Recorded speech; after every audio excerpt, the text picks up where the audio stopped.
आउज़ बिल्लाहि मिनश्शैतानिर्रजीम बिस्मिल्लाहिर्रहमानिर्रहीम। ज़मा इज़्ज़तमंदों मशरानों कशरानों सनानो अस्सलामु अलैकुम वरहमतुल्लाहि ताला बरकातुहू। उम्मीद है आप सब हज़रात खैरियत से होंगे। अल्लाह करीम हम सब की हिफाजत फरमाए। अल्लाह रब्बुल इज़्ज़त तमाम उम्मत मुस्लिमों को अपना प्यारा घर अपने हबीब सल्लल्लाहु ताला अलैहि व आलिहि वसल्लम के रोज़े पाक की बाअदब हाज़िरी नसीब फरमाए। मुअज़्ज़ज़ ख़वातीन व हज़रात, आज की वीडियो में 2-3 सवालों पर इंशाअल्लाह ताला बात होगी। कुछ लोगों का ख्याल ये होता है कि उनके ऊपर सवारी आती है बुज़ुर्गान दीन की या पीरान उज़्ज़ाम की या किसी भी औलिया का, वो दावा करते हैं जिसकी वजह से वो मरीज़ों का इलाज करते हैं। क्या हकीकत में ये सवारी आती है या नहीं आती, या ये एक्टिंग है, और इसकी सही हकीकत क्या, इंशाल्लाह इस पर बात होगी। और दूसरे नंबर पर आपको बताता चलूँ, अल्हम्दुलिल्लाह अला कुल्ल हाल, पिछली रात यहाँ पाकिस्तान में आ गए थे, सॉरी पाकिस्तान में अपने गाँव में।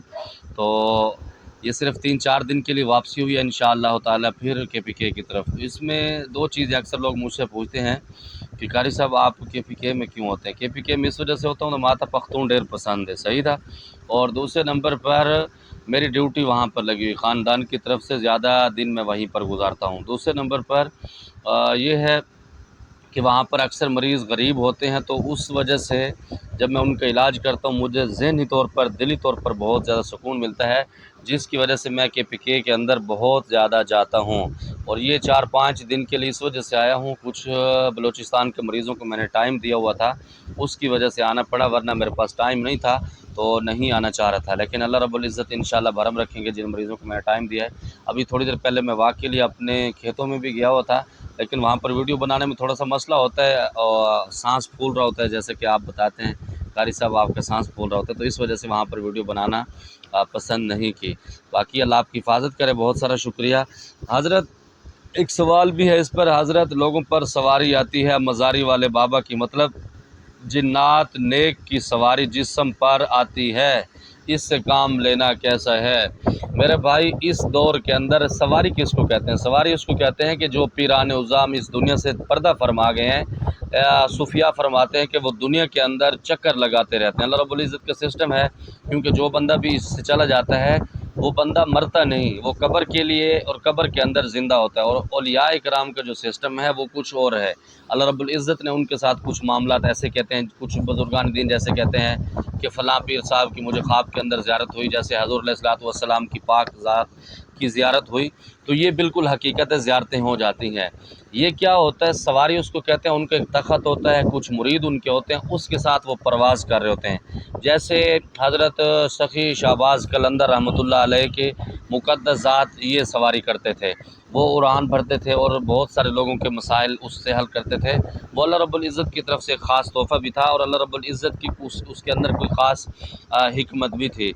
इसी तरह मुअज़्ज़ज़ ख़वातीन व हज़रात, अक्सर लोग, ये क्या होता है, जो लोग ज़िंदगी से तंग होते हैं, रोज़गार से तंग होते हैं, वो पीरी मुरीदी सीखते हैं, या फिर नई जगह पर, मिसाल के तौर पर अब मैं यहाँ पर रहता हूँ मुल्तान शरीफ में, अगर मैं किसी नई जगह पर जाता हूँ, मेरे ऊपर है कि मैं वहाँ पर झूठ बोलना शुरू कर दूँ कि मैं इतने अरसे से काम कर रहा हूँ, मुझे 40 साल हो गए, 45 साल हो गए, मेरे दादा भी ये कर रहे हैं, मेरे अब्बा भी ये कर रहे हैं। इस तरीके से वो अपनी गेम चलाते हैं, क्योंकि वहाँ पर किसी को पता नहीं होता कि ये कौन है, दासोक दे और इसका सिस्टम क्या है। उस वक़्त फिर वो झूठ का इस्तेमाल करते हैं। मिसाल के तौर पर अल्हम्दुलिल्लाह ये तो हमारा फ़कीर खाना है, और ये फ़कीरी में ही चल रहा है, ख़ानदानी तौर पर इसकी बताने की ज़रूरत भी नहीं है।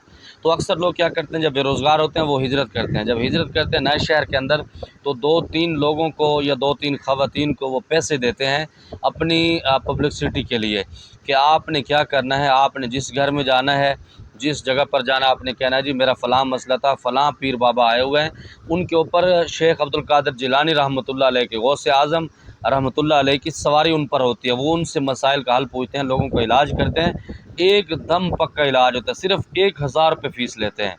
क्या करते हैं, 1000 रुपये लेते हैं।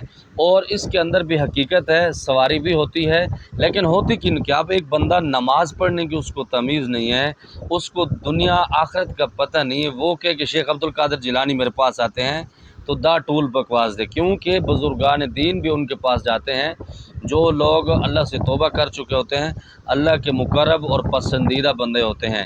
جس بندے کو نماز کی بھی تمیز نہیں ہے، نماز نہیں پڑھتا، 24 گھنٹے پلیت میں رہتا ہے، پلیتی کھاتا ہے پیتا ہے، اس کے اندر اپنی زندگی گزار رہا ہے، کسی چیز کا دین کا اس کو پتہ نہیں، وہ کہے جی مجھے شیخ عبد القادر جیلانی رحمۃ اللہ علیہ کی میرے پاس سواری آتی ہے، تو یہ کرتے کیا ہیں؟ یہ جب اپنی سیٹ پر بیٹھے ہوتے ہیں تو لوگ ان کے پاس آتے ہیں، ان کا نام پوچھتے ہیں، ماں کا نام پوچھتے ہیں، پوچھنے کے بعد اپنی آنکھیں بند کر کے یہ محسوس کراتے ہیں کہ وہ مراقبے کی شکل میں چلے گئے ہیں اور ان شیخ صاحب کی حاضری ان کے اوپر ہو رہی ہے۔ تو اس وقت یہ لوگوں کو بیوقوف بناتے ہیں کہ شیخ عبد القادر جیلانی صاحب رحمۃ اللہ علیہ یہ آپ کو فرما رہے ہیں نماز پڑھا کرو، یا اتنا صدقہ دینا، اتنا خرچہ ہوگا۔ اس کے عوض میں بہت سارے پیسے، بہت سارے لوگوں کی عزتیں بھی لوٹتے ہیں، لوگوں کو بلیک میل کرتے ہیں۔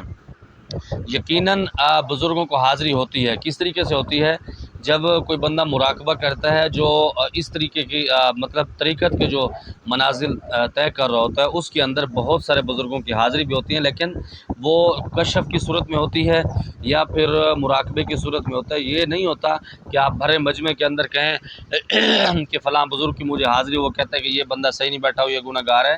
یہ صرف شوکتہ بازی کے لیے ہوتا ہے، بہت سارے معاملات ہوتے ہیں۔ اس طرح ایک چھوٹا سا واقعہ میرے ذہن میں آ رہا ہے، ہمارے جو بابا جان ہیں امتیاز خان صاحب KPK میں ان کو اپنے بابا کے برابر عزت دیتا ہوں، اور الحمدللہ وہ بھی اس طریقے سے عزت دیتے ہیں، کیونکہ KPK میں سب سے پہلے میں ان کے پاس گیا تھا۔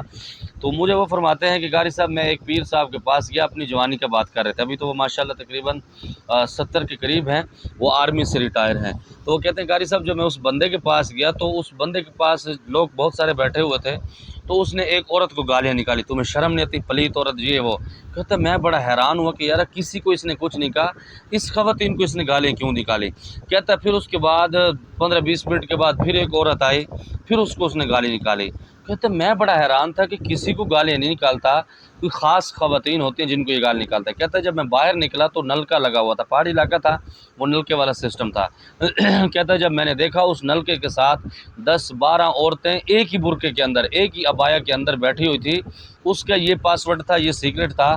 وہ 10-15 منٹ کے بعد ایک خواتین اندر جاتی تھی، وہ صرف بے عزت ہونے کے لیے جاتی تھی، ان کو دہاڑی ملتی تھی۔ وہ اس وجہ سے کہ دوسری جو خواتین آئی ہوتی تھی وہ پریشر آئز ہو کر اپنے سارے راز اس کو بتا دیتی تھی کہ ہمارے اندر یہ ہے، کیونکہ وہ بتا دیتا تھا تم زنا کر کے آ رہی ہو، تمہارا منہ کالا کر کے آ رہی ہو، تمہیں شرم نہیں آتی، اپنی شوہر سے بھی باتیں کرتی ہو۔ وہ 8-10 جتنے بھی عورتیں تھے اس کی اپنی تھی، ان کو دہاڑی اور کمیشن دیتا تھا، جس کی وجہ سے ان کی ڈیوٹی یہی تھی کہ وہ باہر نلکے پر بیٹھی رہتی تھی، جب دیکھتی تھی مریض زیادہ اکٹھے ہو گئے تو 1-2 عورتیں اس طریقے سے آ جاتی تھی، جو بے عزت ہونے کے بعد اپنا تعویذ یا کچھ لینے کے بعد چلی جاتی تھی، یا پھر ان کو وہ انکار کر دیتا تھا کہ میرے لیے آپ کے لیے میرے پاس کچھ بھی نہیں ہے۔ تو اس طریقے سے اللہ رب العزت ان جاہل عاملوں سے، ان جاہل لوگوں سے بچائے جو ہماری بچیوں کی، بہنوں کی، خواتین کی عزت کے محافظ بھی نہیں ہیں۔ اللہ رب العزت ان کو ہدایت سے مالا مال فرمائے۔ معزز خواتین و حضرات، ویڈیو بہت ساری لمبی ہو گئی ہے، باقی انشاءاللہ سوالوں پر کل بات ہوگی۔ بس زمادہ پر خاص دعا اوقات اللہ پامان۔ السلام علیکم۔